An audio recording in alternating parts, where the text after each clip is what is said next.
This is Iron Solomon. Make sure you subscribe to Hip Hop is Real for exclusive content.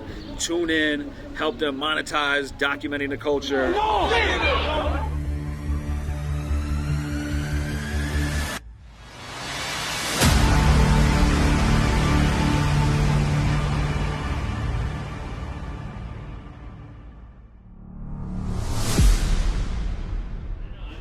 on, guys. Legends only, man.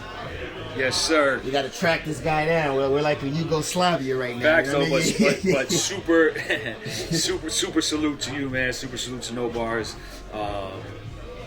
Making a trip out to Philly, coming to this event today at Crate Diggers in Queen Village in Philly.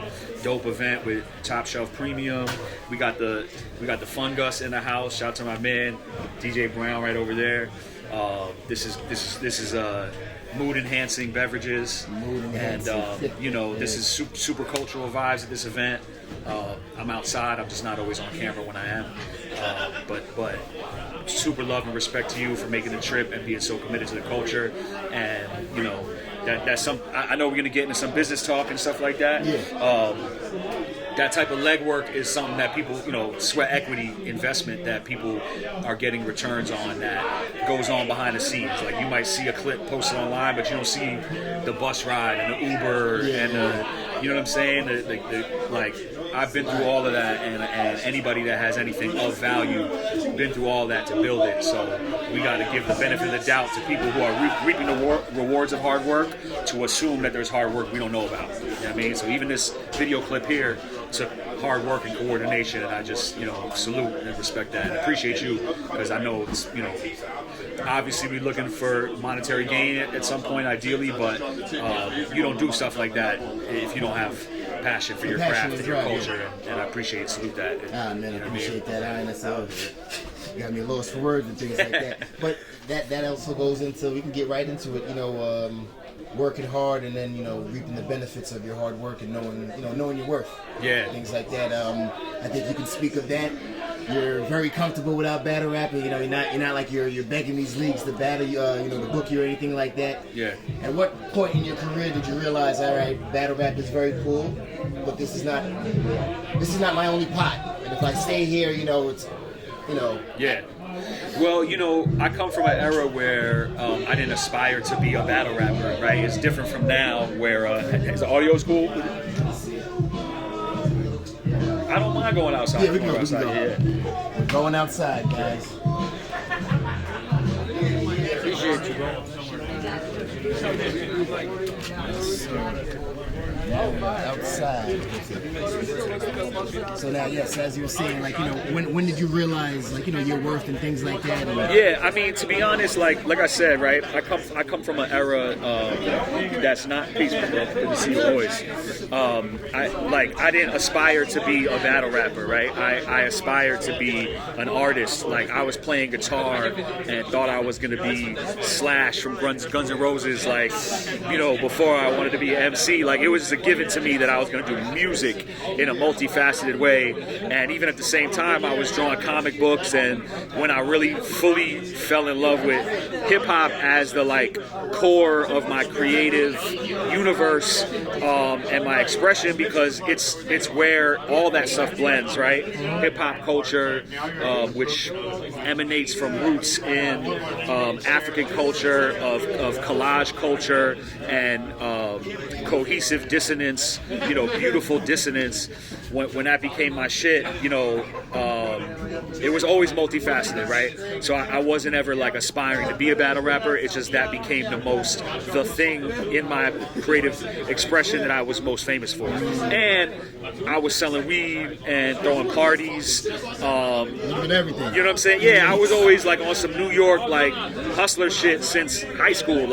First time I really started getting high, smoking weed, I was like, oh nah, we gotta sell this. You know what I mean?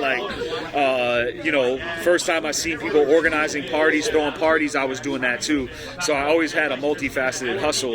And to be honest, it wasn't so strategic to be like, oh, you know, I can't just depend on battle rap. It just was never my goal to, you know, monetize battle rap as battle rap, because we were chasing record deals at the time, and battle rap was a means to that end. But then definitely, you know, you need to diversify your income. Like any table that you build needs multiple legs to stand on, right? Like, you don't sit in a chair that just balances on one leg. Most people don't ride a unicycle. You got a bicycle at least. You drive a car that got 4 wheels, you know what I'm saying? And having only one source of income, especially when that source depends on me as a brand, my artistry as a brand, is actually super flimsy and fragile, because you could be super cool 1 minute and your brand has value, and then if you trip and fall, or somebody digs up a tweet from when you were a kid, or they find a picture of you that looks stupid, you're all of a sudden your income stream is fucked up. You know what I mean? So for me personally, battle rap is too volatile as a monetary thing for me to anchor, you know, my financial situation in it. That's just me. I'm mad, envious, and, you know, admire the discipline and the strength, the fortitude that it takes for people who are comfortable just getting the bag and battling, because believe there's money I turn down that I feel like, how am I turning it? This is crazy, you know, especially knowing it's like, yo, they're literally just paying me to rap. But my emotional connection to the art and the craft, I just can't do it if I don't feel it. So I'm definitely low-key be like, damn, I wish I was the type of dude that ain't give a fuck, that really don't take it personally, because I would be even more up than I am, you know what I mean? But yeah, I think even for people who are up in it, you know, never rest on the laurels, of what you have or what you're aspiring to. Realize that as a battle rapper, you are part of a pool of the greatest writers in the history of language, period. You know, the wordplay and the level of lyricism and thought and double entendre, triple entendre is advanced beyond any point in history, any Shakespearean, any linguist, any author who is revered as a wordsmith is a PG losing battle in battle rap. So, you know, figure out how you can apply those skills to, you know, ghostwrite for other people, or be a copywriter and write advertising content, or, you know, whatever you can do to multiply those skills and make them applicable elsewhere. I would always advocate that, because battle rap popularity comes and goes, leagues come and go. We have a lot of dependence on, you know, you see Smack, you know, iBattle making apps and pulling the revenue stream out of YouTube, because you're dependent on Smack, who's dependent on YouTube, who is a corporation that don't give a fuck about you.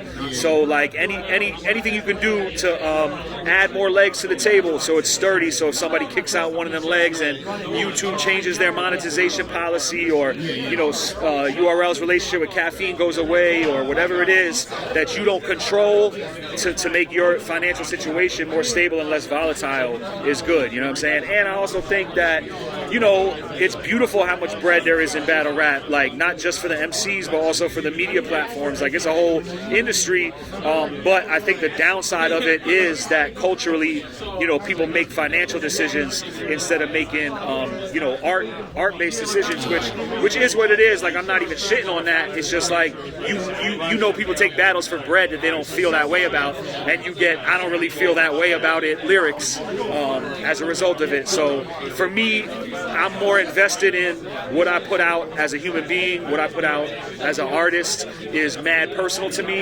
and I don't like trading that for money. When I've done shit for money, it doesn't come out as good as when I've done it because I felt it.